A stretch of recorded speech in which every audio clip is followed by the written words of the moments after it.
Salam everyone, how are you all doing? I just wanted to share some thoughts and some memories of mine with you all today, and let's get right to it. First of all, I wanted to share a hadith from our eighth Imam, Imam Rada alayhi salam.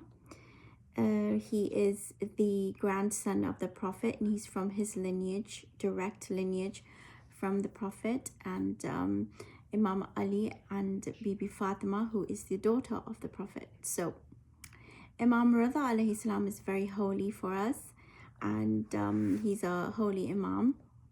In his hadith, he said, he's talking about the 25th Zulqada.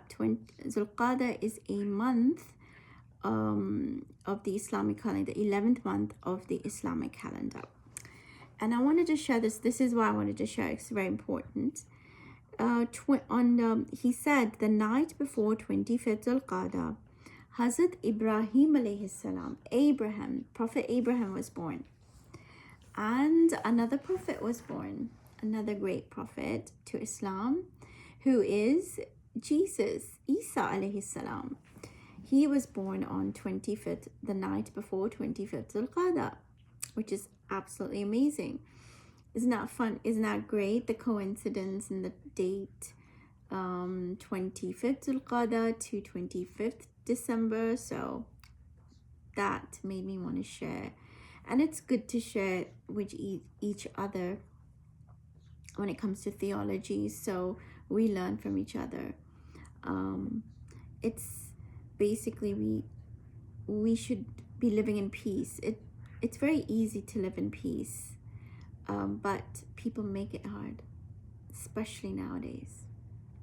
So anyway, I wanted to share that. And also he said, Imam Rada alayhi salam said that this night, the night which the earth was spread on the water, where the holy Kaaba is now situated. Now that was beautiful for me. And he also said that there is a great reward for who worships all night, and many people do. Also, I wanted to share that he also said there's another hadith that this is for Muslims or anyone who wants to learn it. Another hadith, he said, Imam says that Imam al-Mahdi will appear on 25th Zulqada. Now, he said another, so that means there was another one, which I also heard that there was one that he will also reappear on 10th of Muharram. So, whichever ones we don't know, only Allah knows when he's going to come. And Imam said two hadiths, so basically this is another hadith, and that's why he meant there was other hadiths too. So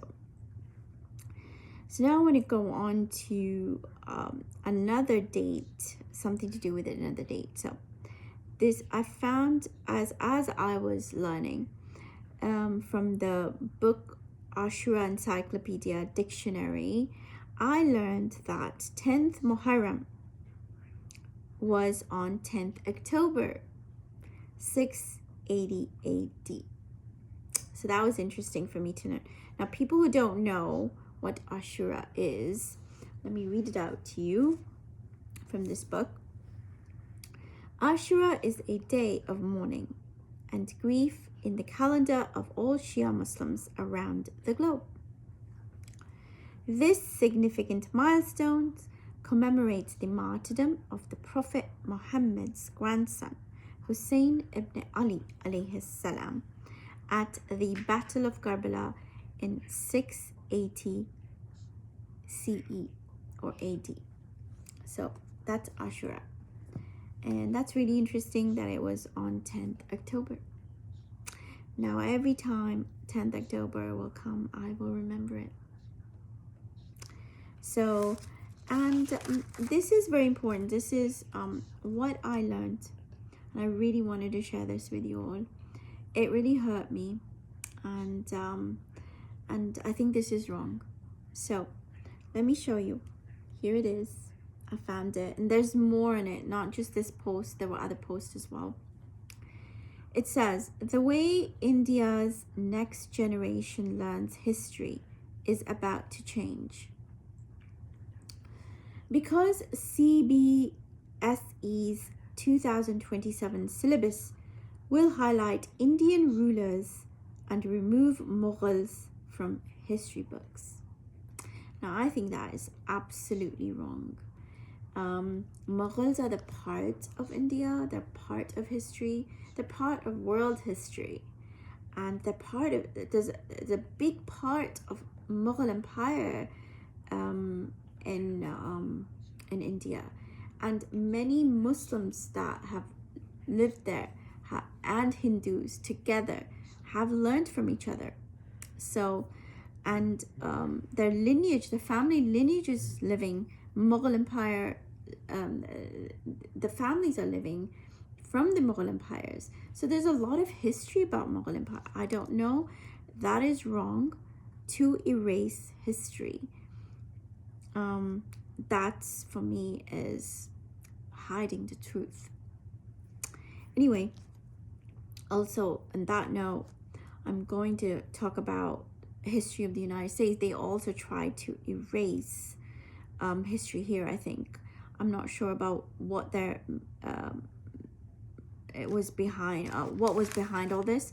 They took down the statue of Robert E. Lee, who was a Confederate general, if you don't remember, if any Americans are listening. And they took down the statue, which I think, for me, is like erasing the memory, the history of what happened, and that's not right. And also, for me, that really hit was Aunt Jemima's advertisements photo of the black chef, the black woman who for years, many years, her picture was on the maple syrup, the bottle. You know, maple syrup, we use it for pancakes and waffles here in the United States, and she was almost like an icon. Everybody knew about her, and all of a sudden they took her out from the bottle, which to me was like, are they trying to erase history? That's not right. So these three things, I mean, I think we should remember, even if they try to erase history, the truth will always be there. So yeah, that was something I wanted to share, really important. Also now, oh yeah, before I forget, before I go into something good, fun, I wanted to share this saying, which is really important. I found that, here it is, on I think it was Facebook, a page from Facebook, and I think it's MassFace. That was the page, and sometimes you get really nice says. So here it is. When you cut off someone from your life, they will never tell people the full story. They will only tell them the part that makes you look bad and them innocent. So just wanted you to hear that. And yeah, so on another good note and fun note, I was just going through today. I didn't know when this started. On BBC, I believe there's new series or a movie, I'm not sure. I have to look into it. It's called Mary and Tom, and I think that's what it's called. And it's about Mary, who is one of the sisters from one of the Jane Austen books called Pride and Prejudice, which is one of my favorites. And they have a new series or a movie on. If anyone knows about it, let me know. I think it was on BBC, and I am so looking forward to seeing it because I love Jane Austen and I love her books, and I loved her books before. And whoever's a fan of Jane Austen, let me know. All right, well, on that note, I will see you next time. Take care.